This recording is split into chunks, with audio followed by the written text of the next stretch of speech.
তোমাকেই বলছি, জীবনে চলার পথে যদি কখনো এমন পরিস্থিতির শিকার হয়ে থাকো যে তুমি অপরাধ না করেও মানুষ তোমাকে অপরাধী বলে ধিক্কার দিচ্ছে, তাহলে তুমি সেখানে চুপ থাকার চেষ্টা করো।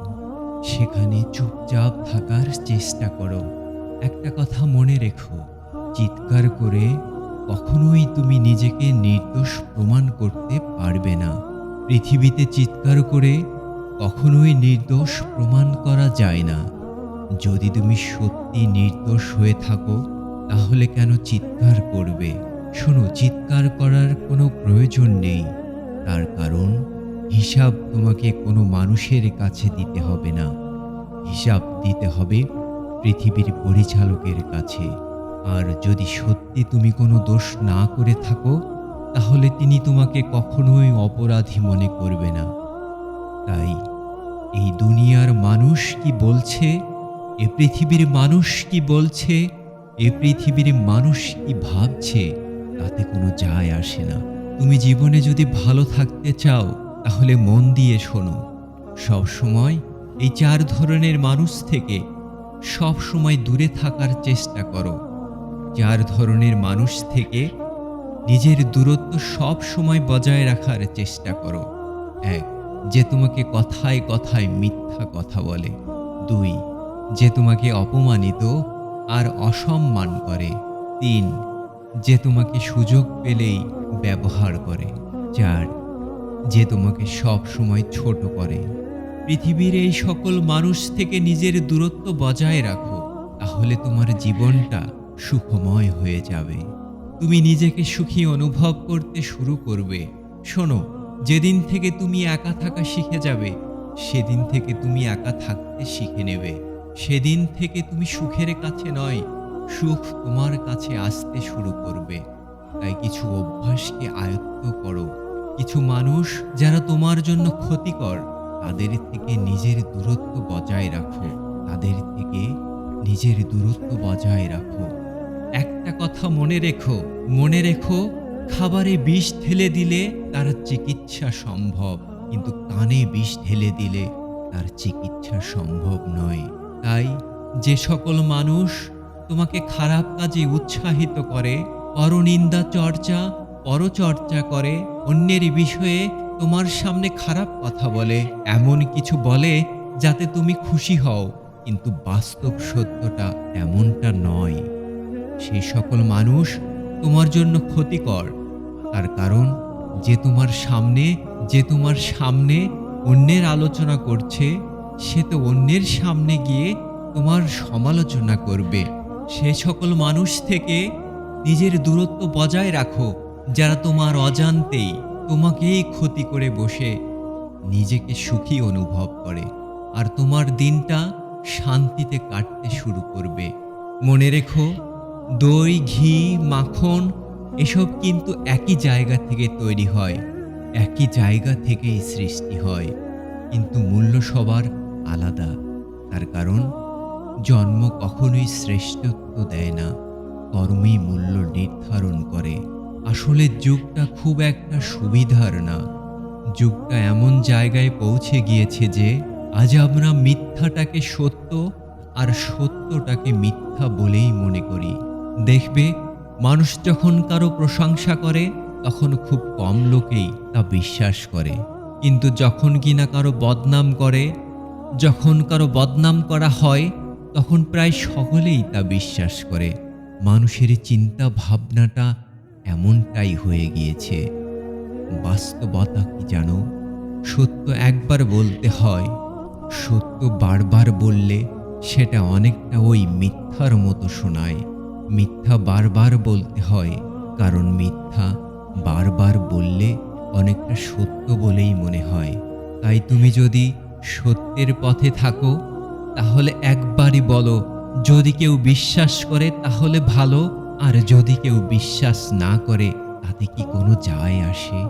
আসলে এ পৃথিবীর সকলে বিচারক নয়, আর তুমি কিন্তু কোনো অপরাধীও নও।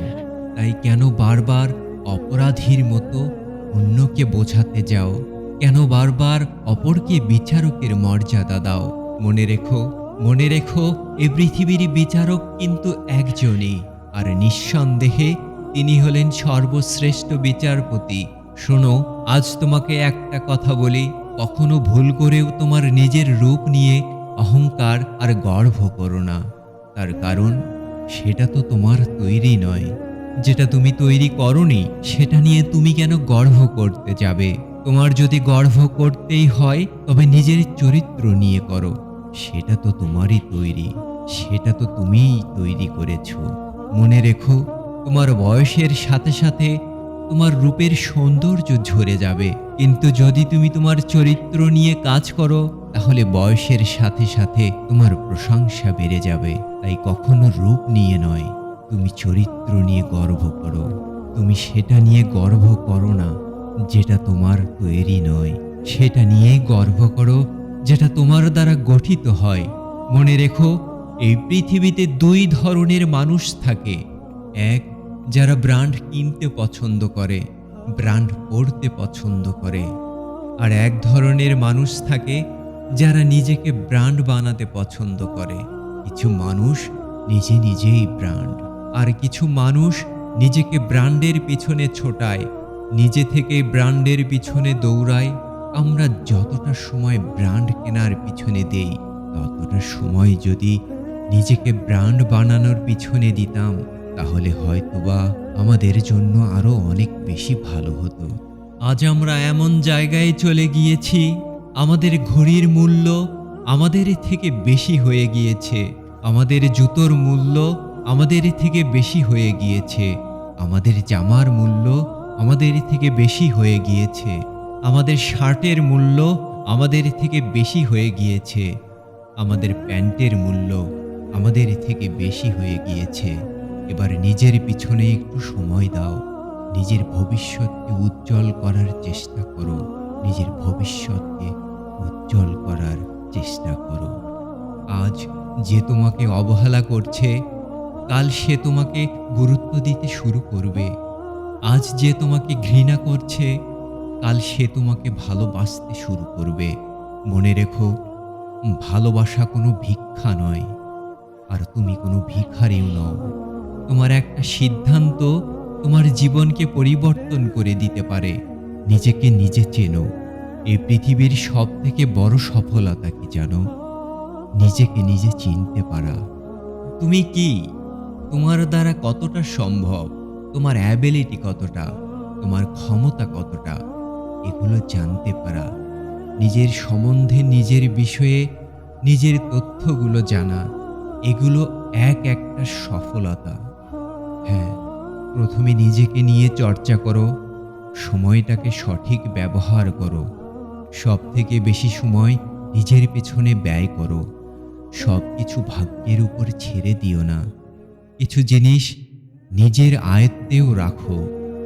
হ্যাঁ, কিছু জিনিস নিজের আয়ত্তেও রাখো। শোনো, কেউ যদি তোমাকে ভালো না বাসে তাতে দুঃখ পেও না, কারণ এক জীবনে সবার কাছে ভালো হওয়া যায় না। তোমার কি বিশ্বাসটা আছে যে তুমি তোমার বাবা মায়ের কাছে ভালো? তোমার কি এই বিশ্বাসটা আছে যে তুমি তোমার রবের কাছে ভালো? বাস, এটুকুই যথেষ্ট। হ্যাঁ, নিজের উপর কাজ করো, নিজের জন্য কাজ করো, নিজের বাবা মায়ের জন্য কাজ করো, নিজের পরিবারের জন্য কাজ করো, নিজেকে নিজের সঠিক প্রমাণ করার জন্য কাজ করো, একজন ভালো মানুষ হওয়ার জন্য কাজ করো, একজন ভালো সন্তান হওয়ার কাজ করো, একজন ভালো স্বামী হওয়ার জন্য কাজ করো, একজন ভালো স্ত্রী হওয়ার জন্য কাজ করো, একজন ভালো উম্মত হওয়ার জন্য কাজ করো, একজন ভালো বান্দা হওয়ার জন্য কাজ করো। তোমার মূল্যবান সময়টা নিজের উপরেই ব্যয় করো। নিজেকে এতটা ব্যস্ত বানাও যেন হতাশা, দুঃখ, ডিপ্রেশন এগুলোর কোনোটাই তোমার জীবনে না আসতে পারে। দুঃখ, ডিপ্রেশন, হতাশা এগুলোকে জীবনে আসতে দেয়া যাবে না। আসবে, কিন্তু সঙ্গে সঙ্গে তাড়িয়ে দিতে হবে, সঙ্গে সঙ্গে বার করে দিতে হবে। নিজের উপরে কাজ করতে হবে, নিজের সময়টাকে নিজের পিছনে ব্যয় করতে হবে। যে সকল মানুষ তোমার জন্য ক্ষতিকর, তাদের থেকে দূরত্ব বজায় রাখতে হবে। যে সকল মানুষ তোমাকে সাহায্য করে আসছে বা করছে, তাদেরকে মনে রাখতে হবে। হ্যাঁ, তোমাকে একজন ভালো সন্তান হতে হবে, একজন ভালো উম্মত হতে হবে, একজন ভালো বান্দা হতে হবে। এই ছোট্ট জীবনে তোমাকে অনেক কিছুই করে দেখাতে হবে। হ্যাঁ, তোমাকে অনেক কিছুই করে দেখাতে হবে। প্রিয় ভাই আমার, ছোট্ট বোনটি আমার, শোনো, ব্যর্থ হওয়ার অনেক উপায় আছে, কিন্তু সফল হওয়ার একটাই মাত্র উপায়, আর তা হলো চেষ্টা। আজকের এই দিনটা হয়তোবা কঠিন, কালকের এই দিনটা হয়তোবা আরো বেশি কঠিন হবে, কিন্তু নিঃসন্দেহে তার পরের দিনটা সুখের হবে। এই বিশ্বাসটা রাখো, মেহনত করো, নিজের পেছনে নিজের সময় ব্যয় করো, নিজের পেছনে নিজের সময় ব্যয় করো। দেখবে এ পৃথিবীতে কিছু মানুষ বড়ই অদ্ভুত। ডুবে গেলে জলকে দোষ দেয়, হোঁচট খেলে পাথরকে দোষ দেয়, কর্মের দোষ ভাগ্যকে দেয়, কিন্তু নিজের ভুলটা কখনোই দেখতে পায় না। তোমার কাছে অনুরোধ করব, সে সকল মানুষের মধ্যে কখনোই নিজেকে অন্তর্ভুক্ত করো না। কখনো অহংকারী হইও না। খবরদার, কখনো অহংকারী হইও না। রূপের অহংকার, টাকার অহংকার, কিসের এত অহংকার? অহংকার শব্দটাকে মানায় না, এটা শুধু মানায় সৃষ্টিকর্তাকে। হ্যাঁ, অহংকার শব্দটা মানায় শুধুমাত্র সৃষ্টিকর্তাকে। আরও একটা কথা মনে করিয়ে দিতে চাই, জন্ম নেয়াটা ভাগ্যের ব্যাপার, মৃত্যু হওয়াটা সময়ের ব্যাপার, কিন্তু মৃত্যুর পরেও মানুষের মনে বেঁচে থাকাটা কর্মের ব্যাপার। তাই ব্র্যান্ডের পিছনে না ছুটে নিজেকে এই ব্র্যান্ড বানানোর চেষ্টা করো। চেষ্টা তো করেই দেখো, যা হবে সেটা পরে দেখা যাবে। মনে রেখো, আর একবার চেষ্টা করে দেখি, এই শব্দটা এই পৃথিবীর লাখো মানুষকে বিফলতা থেকে সফলতার পথ দেখিয়েছে। চেষ্টা করো যতক্ষণ না পর্যন্ত সফলতা তোমার দ্বার প্রান্তে এসে পৌঁছায়, ততক্ষণ চেষ্টা করো সফলতা তোমার দ্বার প্রান্তে পৌঁছায়, ততক্ষণ চেষ্টা করো। শেষে তোমাকে একটা কথাই বলবো, যার কাছে তোমার চোখের জলের কোনো মূল্য নেই, তার জন্য কাঁদতে যেও না। যার কাছে তোমার বলা কথার কোনো গুরুত্ব নেই, তার জন্য অযথা নিজের শব্দ ব্যয় করো না। হ্যাঁ, নিজের শব্দ ব্যয় করো না। আমাদের জীবনের সবথেকে গুরুত্বপূর্ণ জিনিস হচ্ছে সময়। এই পৃথিবীর প্রত্যেকটা মানুষের জীবনের সবথেকে গুরুত্বপূর্ণ জিনিস হচ্ছে সময়। তোমার রবের দেয়া সবথেকে গুরুত্বপূর্ণ উপহার হচ্ছে সময়। আজ তুমি কোথায় আছো, কাল তুমি কোথায় যাবে এবং ভবিষ্যতে কোথায় গিয়ে পৌঁছাবে, এই সমস্ত কিছুই সময়ের উপর নির্ভর করে, সময়ের ব্যবহারের উপর নির্ভর করে। তাই বলবো, যার কাছে তোমার সময়ের কোনো মূল্য নেই, তার জন্য কখনোই নিজের মূল্যবান সময়কে নষ্ট করো না। তার জন্য কখনোই নিজের মূল্যবান সময় নষ্ট করো না। নিজের জীবনের গুরুত্বপূর্ণ সময়গুলো নিজের ক্যারিয়ারের পিছনে খরচ করো, নিজের পরিবারের পিছনে ব্যয় করো, তোমার পরিবারের পিছনে ব্যয় করো। মনে রেখো, পরিবারের থেকে বড় সম্পদ এই পৃথিবীতে আর কিছুই নেই। বাবার থেকে বড় কোনো পরামর্শদাতা এই পৃথিবীতে আর কেউ নেই। মায়ের থেকে বড় কোনো জগৎ এই পৃথিবীতে নেই। ভাইয়ের থেকে বড় কোনো ভাগীদার এই পৃথিবীতে নেই। বোনের থেকে বড় কোনো শুভচিন্তক এই পৃথিবীতে নেই। স্ত্রীর থেকে বড় কোনো বন্ধু নেই। তাই সব দিক থেকে বিচার করলে এ বিষয়ে অস্বীকার করার কোনো জায়গা নেই যে পরিবার ছাড়া জীবনটা মূল্যহীন। তোমার পরিবার ছাড়া জীবনটা মূল্যহীন। নিজের মূল্যবান সময়টাকে মূল্যবান ব্যক্তিদের পিছনে ব্যয় করো, মূল্যবান জিনিসের পিছনে ব্যয় করো, তোমার ক্যারিয়ারের পিছনে ব্যয় করো, তোমার আপনজনের পিছনে ব্যয় করো। সর্বোচ্চ চেষ্টা করো সঠিক কাজে ব্যয় করার। তার কারণ বয়স বাড়ার সাথে সাথে দেখবে আমাদের হাতে পেন্সিল ছাড়িয়ে কলম ধরিয়ে দেয়া হয়, এটা বোঝার জন্য যে এরপর ভুল করলে মুছে ফেলা যাবে না, আর কোনো ক্ষমা হবে না। তাই সময়টাকে সঠিক জায়গায় ব্যবহার করো, কারণ এই পৃথিবীটা একটু অন্যরকম। এই পৃথিবীর মানুষগুলো একটু অন্যরকম। এখানে কেউ তোমাকে জায়গা করে দেবে না, কেউ জায়গা করে দেয় না। নিজের জায়গাটা নিজেকেই করে নিতে হয়, এবং সেটা দায়িত্ব নিয়ে। হ্যাঁ, দায়িত্ব নিয়ে।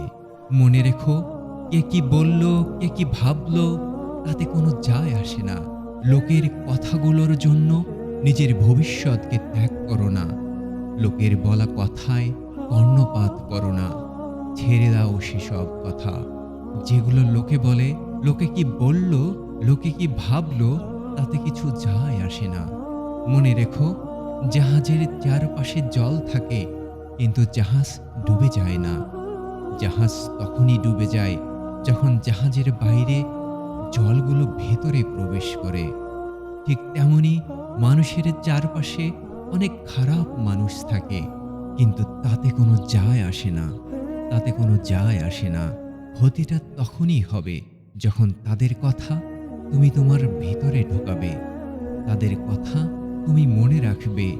তখনই ক্ষতিটা বাড়বে, তখনই ক্ষতিটা হবে। ইগনোর করা শুরু করো। ইগনোর এমন একটা জিনিস তোমার সফলতার সব থেকে বড় হাতিয়ার হিসেবে কাজ করতে পারে। মনে রেখো, এই পৃথিবীতে যারাই সফল হয়েছে তাদেরকে কেউই বিশ্বাস করত না। তাই তোমাকে যদি কেউ বিশ্বাস না করে, মনে রেখো তুমি সফলতার দিকেই ছুটে চলেছ। এই পৃথিবীর বিভিন্ন মানুষের কাছে সময়ের মূল্য ভিন্ন ভিন্ন। সময়ের মূল্য বেড়ে যায় পরিস্থিতির সাপেক্ষে, সময়ের মূল্য বৃদ্ধি পায়। যেমন 1 বছরের কি মূল্য, তাকে জিজ্ঞাসা করো যে পরীক্ষায় ফেল করেছে। 1 মাসের কি মূল্য, তাকে জিজ্ঞাসা করো যে গত মাসের বেতন পায়নি। 1 সপ্তাহের কি মূল্য, তাকে জিজ্ঞাসা করো যে গত 1 সপ্তাহ ধরে হসপিটালে কাটিয়েছে। 1 দিনের কি মূল্য, জিজ্ঞাসা করো যে সারাদিন ক্ষুধার্ত ছিল। 1 ঘন্টার কি মূল্য, তাকে জিজ্ঞাসা করো কারো জন্য যে অপেক্ষা করেছে। 1 মিনিটের কি মূল্য, তাকে জিজ্ঞাসা করো যে মাত্র 1 মিনিটের জন্য ট্রেনটি পায়নি। এবং 1 সেকেন্ডের কি মূল্য, তাকে জিজ্ঞেস করো যে কোনো দুর্ঘটনার হাত থেকে বেঁচে গিয়েছে। এ পৃথিবীর বিভিন্ন মানুষের কাছে সময়ের মূল্য ভিন্ন ভিন্ন। এ পৃথিবীর বিভিন্ন পরিস্থিতির সাপেক্ষে সময়ের মূল্য ভিন্ন ভিন্ন। পরিস্থিতির সাপেক্ষে সময়ের মূল্য বৃদ্ধি পায়। তুমি যদি একজন যুবক হয়ে থাকো, তাহলে তোমার কাছে সময়ের মূল্য কতটা তা তুমি নিজেও জানো না। তার কারণ হলো, আজ তুমি যুবক আছো, তোমার শারীরিক ক্ষমতা আছে, তোমার মানসিক ক্ষমতা আছে, তোমার কাছে একটা মোটিভেশন কাজ করে। আজ তুমি চাইলে অনেক কিছুই করতে পারো, কিন্তু মনে রেখো এই শারীরিক ক্ষমতা, এই শারীরিক জোশ একটা সময় আর থাকবে না। একটা সময় তোমার বয়সটা বৃদ্ধি পাবে, তোমার শারীরিক ক্ষমতা লোপ পাবে। তুমি আস্তে আস্তে দুর্বল হয়ে পড়বে। হয়তোবা কোনো একদিন লাঠির সাহায্যও নিতে হতে পারে। তাই যতদিন মজবুত আছো, যতদিন গায়ের রক্তটা গরম আছে, ততদিন সময়ের সঠিক ব্যবহার করো। মনে রেখো, তোমার আজকের কর্ম কালকের দিনটা সুখের করতে পারে। তোমার আজকের সিদ্ধান্ত কালকের দিনটাকে আরো সহজ করতে পারে। তাই সময়ের সঠিক ব্যবহার করো। এই তোমাদের মধ্যেই অনেকে বলবে যে এত সময়ের ব্যবহার করলাম, সময়ের সঠিক ব্যবহার করলাম, কই কিছুই তো পেলাম না। হয়তোবা তুমি তোমার সময় সঠিক ব্যবহার করেছ, কিন্তু মনে রেখো, পরিশ্রম কিন্তু চাষিও করে, পরিশ্রম কিন্তু দিনমজুরও করে। অবশ্যই আমি তাদেরকে ছোট করছি না। তারা আছে বলেই আজ আমরা এত সুখী। কিন্তু বিষয় হচ্ছে, তুমি তোমার পরিশ্রমটা কোথায় করছো? তুমি তোমার পরিশ্রমটা কোথায় করছো? কিভাবে করছো? সেটাও ম্যাটার করে। সেটাও গুরুত্বপূর্ণ। এছাড়া গুরুত্বপূর্ণ তোমার ধৈর্য। ধৈর্য ধরাটা অত্যন্ত গুরুত্বপূর্ণ। তুমি কি মনে করো কেউ বাচ্চা অবস্থায় সফল হয়ে যায়? না, সফল হওয়ার জন্য একটা নির্দিষ্ট সময় লাগে। আর সেই সময়টার জন্য লাগে ধৈর্য।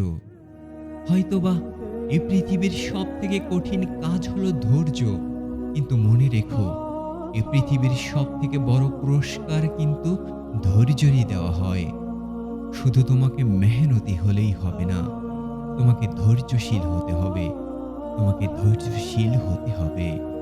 তুমি হয়তোবা তোমার জীবনে অনেক সফল ব্যক্তির জীবনী পড়েছ, কিন্তু কখনো কি এমন কোনো ব্যক্তির জীবনী পড়েছ যার জীবনে কোনো বিফলতা নেই? এমন কোনো ব্যক্তির জীবনে কি আছে? না, হতেই পারে না। এ পৃথিবীতে যারা যত বেশি সফল, তাদের অতীতে ততটাই তারা বিফলতার সম্মুখীন হয়েছে। তাই তোমাকেও হতে হবে যদি তুমি সফল হতে চাও। মনে রেখো, বরফের চেয়েও ঠান্ডা হলো ধৈর্য। তার কারণ বরফ যা পারে না, ধৈর্য তার থেকে অনেক বেশি কিছু পারে। এ পৃথিবীতে কারা সব থেকে বেশি সুখী জানো? যারা অপরের থেকে আশা কম রাখে। অন্যের থেকে যারা আশা কম রাখে, তারাই সব থেকে বেশি সুখী। তাই তুমি যদি সুখী হতে চাও, অপরের প্রতি আশা ছেড়ে দিতে হবে। প্রত্যাশা কম হতে হবে। প্রত্যাশা কম রাখতে হবে। মনে রেখো, জীবনটা অতি সংক্ষিপ্ত। তাই নিজের জীবনকে ভালোবাসো। তুমি নিজের জীবনকে অত্যাধিক ভালোবাসো। সবসময় হাসি খুশি থাকার চেষ্টা করো। নিজের জন্য বাঁচো, নিজের জন্য কিছু করো। কিছু বলার আগে শোনো, কিছু বলার আগে ভাবো। ব্যয় করার আগে উপার্জন করো। ক্ষমা করার আগে প্রার্থনা করো। আঘাত পাওয়ার আগে অনুভব করো। কাউকে ঘৃণা করার আগে ভালোবাসো। প্রস্থান করার আগে চেষ্টা করো। আর মরার আগে বাঁচতে শেখো। শোনো, তোমার ছোট ছোট ভুলগুলো থেকে শিক্ষা নিতে শেখো। মনে রাখবে, হোঁচট সবসময় ছোট ছোট পাথর থেকেই লাগে, কোনো পাহাড় থেকে নয়। যেটা পাওয়ার জন্য তুমি অনেক বেশি অস্থির হবে, দেখবে সেটাই তুমি পাবে না। কেবলমাত্র সেটাই পাবে যেটার জন্য তুমি নিজে ধৈর্য রাখতে পারবে, ধৈর্য ধরতে পারবে। সবশেষে কিছু বাস্তব উদাহরণ তোমাকে দিতে চাই। যদি শৃঙ্খলা দেখতে চাও, তাহলে পিঁপড়ার মধ্যে দেখো। যদি একতা দেখতে চাও, তাহলে কাকের মধ্যে দেখো। যদি বিশ্বস্ততা দেখতে চাও, তাহলে কুকুরের মধ্যে দেখো। যদি বাস্তবতা দেখতে চাও, তাহলে পায়রার মধ্যে দেখো।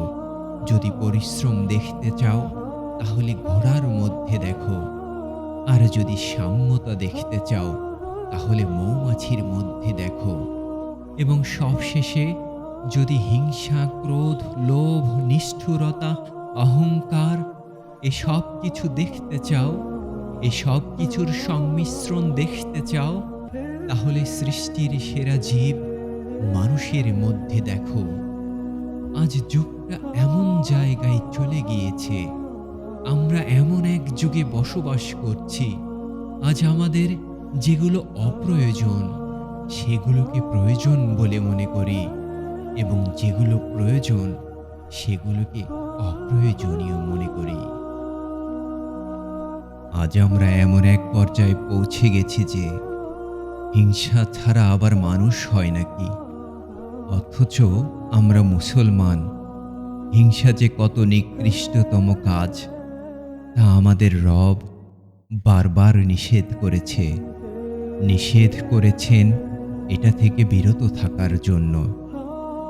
এই ব্যাপারে আমাদের কোনো সচেতনতা নাই।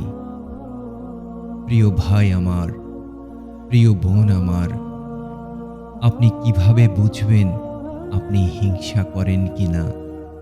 আপনি হিংসা থেকে বাঁচবেন কিভাবে? আপনার পরিবারে যেন হিংসা না বাড়ে, আপনার সমাজে যেন হিংসা না বাড়ে।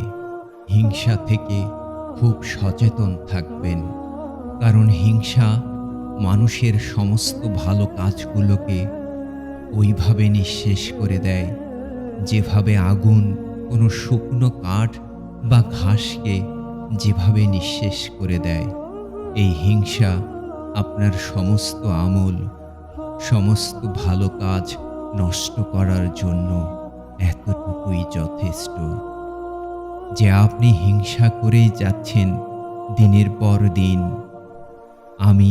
আপনি সে ব্যাপারে কিছু ভাবছি না। এটাই যথেষ্ট যে প্রতি বছর রমজান আসে, আপনি কোরআন পড়েন, কিন্তু আপনি আপনার হিংসা দূর করছেন না। সেটা আপনার বন্ধুদের মধ্যে হতে পারে, আপনার কাজিনদের ব্যাপারে হতে পারে, ভাই বোনদের মধ্যে হতে পারে, সমাজের যে কোনো মানুষ।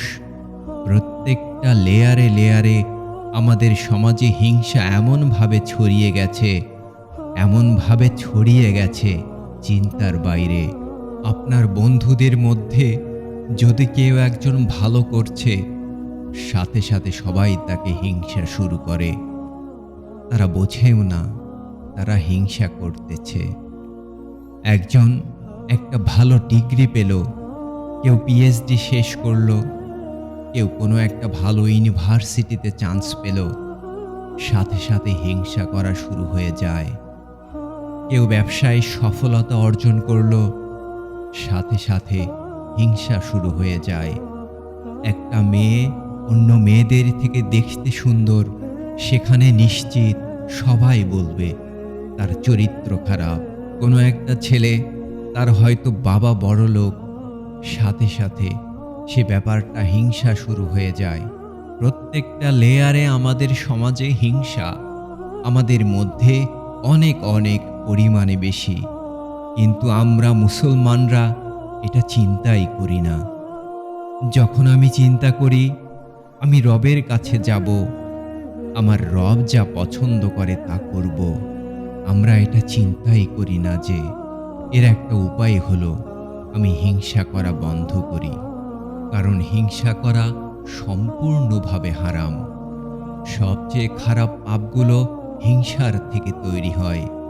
সবচেয়ে খারাপ পাপগুলো হিংসার থেকে তৈরি হয়। আপনি কিভাবে বুঝবেন যে আপনি হিংসা করেন কিনা? দুইটা উপায় আছে। আপনি নিজেকে খুব ঠান্ডা মাথায় প্রশ্ন করেন, যখন অন্য কোনো মানুষের, কোনো একটা ব্যক্তির ক্ষেত্রে তার কোনো ভালো কিছু হয়, তখন কি আমার খারাপ লাগে? কেউ প্রমোশন পেয়ে গেল, কারো সুন্দর একটা গাড়ি হলো, কারো জীবনে ভালো কিছু হলো, তখন কি আমার খারাপ লাগে? অন্য কোনো ব্যক্তির যদি ক্ষতি হয়, তাহলে কি আমার মনে মনে আনন্দ লাগে? যখন অন্য কারো ভালো কিছু হয়, তখন আপনার যদি মনে হয় যে ও কেমনে পারলো, নিশ্চয় এখানে কোনো ঝামেলা আছে। ওর তো চাকরি পাওয়ার কথা না, নিশ্চয় লবিং করে চাকরি পেয়েছে। ওর তো ভালো হওয়ার কথা না, নিশ্চয় কোনো একটা গ্যাঞ্জাম আছে। আর যখনই খারাপ কিছু হয়, কতদিন আর ধোঁকাবাজি করবা? এই যে ব্যাপারটা, এইটা হচ্ছে অহংকারের। আমি অনেক সময় মজা করার জন্য বলি, আমাদের ডান কাঁধের ফেরেশতা অনেক আগে অবসরে গিয়েছে, কারণ তার কোনো কাজ নেই। আর বাম কাঁধের ফেরেশতা খুব ব্যস্ত, দিনরাত লিখতেছে, কিন্তু লেখা শেষ হচ্ছে না। আমাদের আলোচনাগুলো এমন হয়ে গিয়েছে, আচ্ছা ভাই বলেন তো, অক্টোপাসের গোশত খাওয়া কি হালাল না হারাম? অথচ সে সারাদিন হিংসা করে, এটা নিয়ে তার কোনো দুশ্চিন্তা নাই। অক্টোপাসের গোস্ত খাওয়া হালাল কি হারাম, এটা নিয়ে আপনি কি করবেন? যখন জীবনে আপনি কোনোদিন অক্টোপাস দেখেননি, অক্টোপাসের গোস্তও দেখেননি, হ্যাঁ, অক্টোপাস অবাক হয়ে যায়। আমাদের সমস্যা কোথায়? আমরা কেন এমন জিনিস নিয়ে চিন্তা করি যেটা আমাদের কোনো দরকার নাই? এবং সেই সমস্যাটা প্রত্যেকটা লেভেলে। যে মানুষের হারানোর ভয় বেশি, তাদের মধ্যে হিংসা হওয়ার সম্ভাবনাও বেশি। আপনি যখন একটা গাড়ির মেকানিকের কাছে গেলেন, অনেক সময় কিছু মেকানিক আছে, তারা বলবে, আরে আপনার গাড়ির অবস্থা তো খুব খারাপ, হয়তো সমস্যাটা খুব ছোট। আগে যে মেকানিকের কাছে গিয়েছিলেন, তারা তো সবাই ভুয়া, তারা তো সবাই আপনার গাড়ির ক্ষতি করে দিয়েছে। আপনি আমার কাছে আসেন, হয়তো ঠিক করতে ১,০০০ টাকা লাগবে, কিন্তু সে ২০,০০০ টাকার একটা বিল ধরিয়ে দিল। দুঃখের বিষয়, এই একই জিনিস হয় অনেক বিশেষজ্ঞ ডাক্তারের কাছে গেলে। সবার কথা আমি বলছি না, অবশ্যই আমাদের দেশে অনেক ভালো ডাক্তার আছে, অনেক ভালো বিশেষজ্ঞ আছে, কিন্তু কিছু কিছু ডাক্তার আছে, আপনি অন্য ডাক্তারদের ফাইল দেখালে, আরে ওরা সব ভুয়া, আরে ও কি করছে না করছে, উল্টাপাল্টা ওষুধ দিয়ে রাখছে। এরপর থেকে আপনি আমার কাছেই আপনি থাকবেন, না হলে আপনার সব শেষ হয়ে যাবে, সব ক্ষতি হয়ে যাবে। মানে সব ডাক্তার ভুয়া, খালি আমিই ভালো।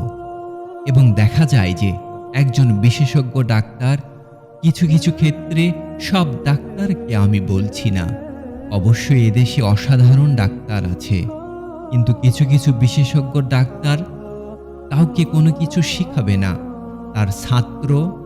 তার ছাত্ররা যদি সর্বোচ্চ শিক্ষা শেষ করে ফেলে, তাদের হিংসা হয়, সে কাউকে শিখাবে না।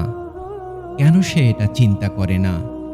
আমার সফলতা হচ্ছে, আমি আরো অনেক ১০০, ২০০, ৫০০ বিশেষজ্ঞ ডাক্তার তৈরি করব, যারা আমার থেকে ভালো ট্রিটমেন্ট দিবে। না, তার চিন্তা থাকে সব আমি খাবো, সব রোগ আমিই দেখব। এই একই সমস্যাটা কিছু কিছু লয়ারদের মধ্যে আছে, কিছু কিছু সাংবাদিকদের মধ্যে আছে, ব্যবসায়ীদের মধ্যে আছে। অর্থাৎ প্রত্যেকটা প্রফেশনে, আমি যেটা বলতে চাচ্ছি উদাহরণটা দিয়ে, প্রত্যেকটা প্রফেশনে হিংসা, প্রফেশনাল জেলাসি এত বেশি, এত মারাত্মক, অথচ তারা নামাজ পড়ে, তারা রোজা রাখে, তারা একবারও চিন্তা করে না যে ডাক্তারদের মধ্যে একজন পপুলার হলো, বাকি সবাই মনে করে ওর কেন ক্ষতি হয় না, ওর কেন খারাপ হয় না, ও কেন ভালো আছে, ও কেন সুখে আছে, ইত্যাদি ইত্যাদি। তাই সমাজের প্রতিটা স্তরে প্রফেশনাল জেলাসি আমাদের মাথাটা খেয়ে ফেলছে, এবং এটা ক্যান্সারের মতো আমাদেরকে ঘিরে ধরছে, এটা ক্ষতি করতেছে। কারণ যখনই কেউ ভালো করে, কোনো ব্র্যান্ড ভালো করে, কোনো বিজনেস ভালো করে, তাদেরকে সাপোর্ট করা তো দূরে থাক, তাদেরকে কত তাড়াতাড়ি নামানো যায় এবং কত তাড়াতাড়ি অন্য মানুষদেরকে বোঝানো যায় যে ওরা আসলে ফালতু বাটপার। প্রত্যেকটা লেয়ারে লেয়ারে এটা এত বেশি। অনেক স্টার্টআপ ফাউন্ডারদের আমি দেখেছি, তাদের লাইফের সবচেয়ে বড় তার নিজের কাজিনের হিংসা, তার নিজের বন্ধুদের হিংসা। ৫টা বন্ধু আছে, একটা বন্ধু ভালো ব্যবসা শুরু করলো, সাথে সাথে বাকিরা চিন্তা করে যে অর্থ যোগ্যতা নাই, ও কেন পারবে, নিশ্চয় আমরা সবাইকে জানিয়ে দেই যে ও আসলে ফালতু। তাই এখন আপনি হিংসার থেকে বাঁচার জন্য আপনি কি করবেন? এই হিংসার থেকে বাঁচার জন্য ৪টি উপায়। ১ নাম্বার, সেটা হচ্ছে যে আপনি বারবার আল্লাহ আপনাকে যতটুকু নেয়ামত দিয়েছে, সেই নেয়ামতের শুকরিয়া আদায় করেন। হিংসা কোনো সাইকোলজিক্যাল ডিসঅর্ডার না, হিংসা বলে কোনো মানসিক রোগ নাই। এটা একদিকে যেমন সত্যি, আবার আরেক দিকে এটাও সত্যি যে ধর্মীয় দৃষ্টিকোণ থেকে হিংসা অন্তরের একটা ব্যাধি। কোনো সমাজে যদি হিংসা বাড়ে, তবে অবশ্যই ওই সমাজে মানসিক রোগও বেড়ে যাবে। কোনো সমাজে যদি হিংসা প্রচুর পরিমাণে বাড়ে, তবে অবশ্যই ওই সমাজে মানসিক রোগও বেড়ে যাবে। অবশ্যই আমরা এটা বলবো যে কোনো একটা ব্যক্তির হিংসা বেশি থাকলে তাকে আমি বলতে পারি না যে তার কোনো মানসিক রোগ আছে, কিন্তু অবশ্যই এটা তার একটা চারিত্রিক ত্রুটি, যেটা তার থেকে বের হওয়াটা তার জন্য দরকার। আল্লাহ আমাকে যা কিছু নিয়ামত দিয়েছে তার বারবার শুকরিয়া আদায় করা।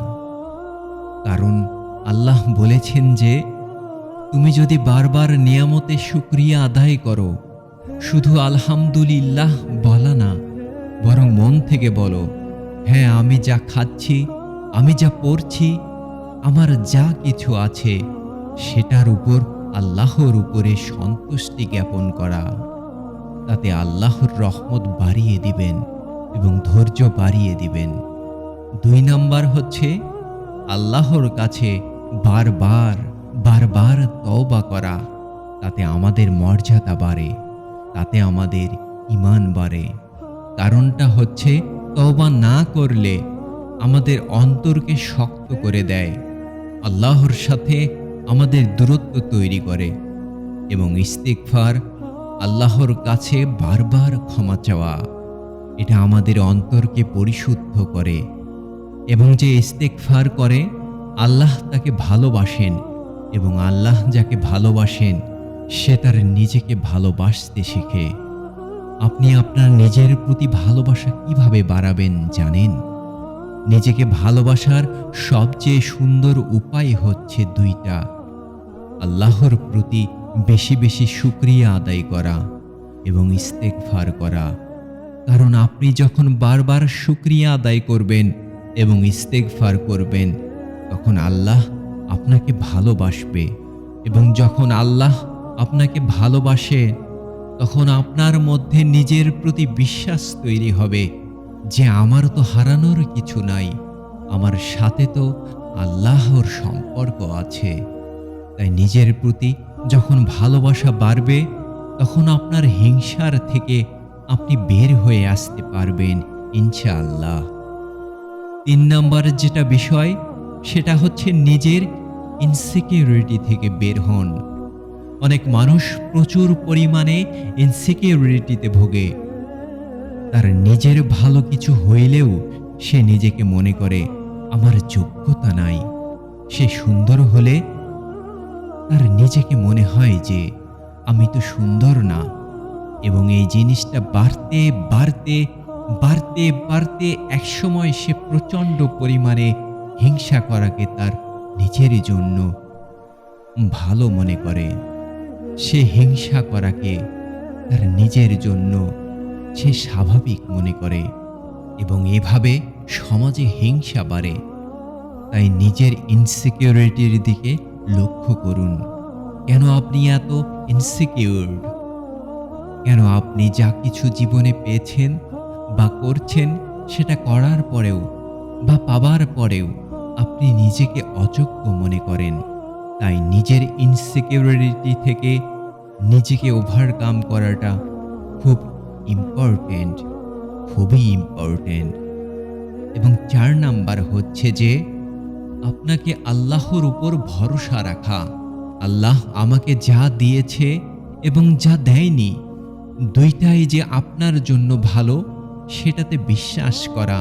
আপনার চেহারা, আপনার গায়ের রং আপনার ভালো লাগে না, আপনার বান্ধবীকে আপনার অনেক সুন্দর মনে হয়, কিন্তু আপনি তো জানেন না, আপনি যদি ওনার মতো সুন্দর হতেন, হয়তো আপনার জীবনে কোনো বিপদ নেমে আসতো, হয়তো আপনার জীবনে কোনো একটা বাজে ঘটনা, কোনো একটা সংঘর্ষের সাথে জড়িয়ে যেতেন, কোনো একটা সংঘর্ষের সাথে জড়িয়ে যেতেন। ওকে ওই সৌন্দর্য দেওয়া হয়েছে, আপনার আরও টাকা লাগবে, আপনার জন্য যথেষ্ট। কিন্তু আপনি জানেন না, যদি আপনাকে এখন হঠাৎ করে ১০ কোটি টাকার বেশি দেওয়া হতো, আপনি হয়তো আল্লাহকে ভুলে যেতেন। আপনি হয়তো বিপদে চলে যেতেন। আপনি হয়তো বিপদে চলে যেতেন। আপনি হয়তো জুয়া খেলার নেশায় পড়ে যেতেন। যেটা আপনার নাই, সেটার মধ্যে একটা বরকত আছে। অবশ্যই আমরা আল্লাহর কাছে উত্তম রিজিক চাইব। কিন্তু আল্লাহ যে রিজিক আমাকে দেয়নি, সেটার মধ্যে আমার বরকত আছে। সেই ধৈর্য আমাকে ধরতে হবে এবং আল্লাহর উপর ভরসা খুব জরুরি।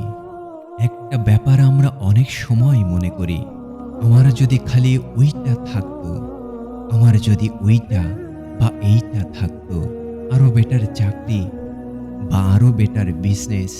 যেটা আপনি হারিয়ে ফেলেছেন, সেটার মধ্যে কোনো বিপদ নাই। যে বিপদটা থেকে আল্লাহ আপনাকে বাঁচিয়েছেন, ওই ব্যবসাটা বা ওই প্রমোশনটা না দিয়ে হয়তো আপনি একটা বিরাট বিপদে পড়তে পারেন। আপনি জানেন না। লাস্ট লাইন যে ২টা কথা বলবো, সেটা হচ্ছে ২টা ইম্পর্টেন্ট জিনিস। সেটা সমাজে বহুল প্রচলিত এবং যেটা হিংসাকে বাড়ায়। এবং ২টা জিনিস আমাদের করা বন্ধ থাকা উচিত, কিন্তু কমপক্ষে করা কমানো উচিত। ১ নাম্বার হচ্ছে, স্পেশালি বাবা মা হিসেবে বা বন্ধু হিসেবে আমি কি অবিচার করছি? আমার ৪টা সন্তান, আমার ২টা সন্তান। আমি একজনকে দিলাম, একজনকে দিলাম না। একজনের খোঁজ নিলাম, আরেকজনের খোঁজ নিলাম না। এই যে আমি অবিচার করছি, এই যে আমি একজনকে কোনো কারণ ছাড়া আমার ২ জনকে গুরুত্ব দেওয়ার কথা, একজনকে দিচ্ছি, আরেকজনকে দিচ্ছি না। তার মাধ্যমে হিংসা বাড়ে এবং এটা আমাদের সমাজে খুব কমন। শিক্ষকদের মধ্যে পরিষ্কার দেখা যায়, একজন ছাত্রকে পছন্দ করে, অন্য কাউকে পছন্দ করে না। তখন ওই ছাত্রের ব্যাপারে হিংসা বাড়ে। সমাজে আমরা কিছু কিছু কাজ করি, যেখানে আমরা পরিষ্কার কিছু অবিচার করি। এই অবিচারটা হিংসাকে বাড়ায়। আর একটা হচ্ছে, আপনার জীবনের সমস্ত ভালো মুহূর্ত বা ভালো কিছুর ব্যাপারে শো অফ করার জন্য সোশ্যাল মিডিয়াতে শো অফ করার কোনো দরকার নাই। সোশ্যাল মিডিয়াকে আপনি চিন্তা করতে পারেন হিংসার মিডিয়া। মানে এটা হচ্ছে হিংসার জগৎ। কে কার থেকে বেশি হিংসা করতে পারে এবং শো অফ করতে পারে। কিন্তু এই শো অফ সবাইকে ক্ষতি করে। আপনার জীবনের প্রত্যেকটা সুন্দর সময় সোশ্যাল মিডিয়াতে দেওয়ার কোনো কারণ নাই, কোনো কারণ নাই। এবং আপনি প্রত্যেকটা মুহূর্ত দিচ্ছেন, এটাতে কি হচ্ছে? আপনি আরও হিংসার কন্টেন্ট বাড়িয়ে চলেছেন।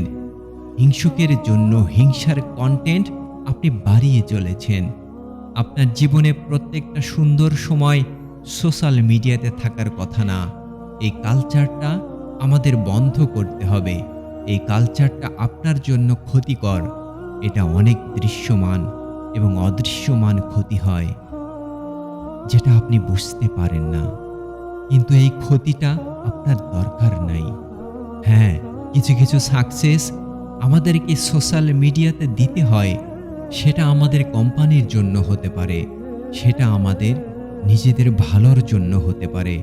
কিছু কিছু সময় আমরা আমাদের প্রিয় মানুষদেরকে ভালো খবরটা জানাতে চাই ঠিকই, কিন্তু প্রত্যেকটা রেস্টুরেন্টে খেতে গেলে আপনার ছবি দেওয়ার কোনো প্রয়োজন নাই। কিছু কিছু যেটা প্রয়োজন সেটা আমরা করি, যেটা প্রয়োজন না সেটা আমরা না করি। আল্লাহ আমাদের সবাইকে হিংসুকের হিংসা থেকে রক্ষা করুক। যখন সে হিংসা করে, যখন সে হিংসা করে, যখন সে হিংসা করে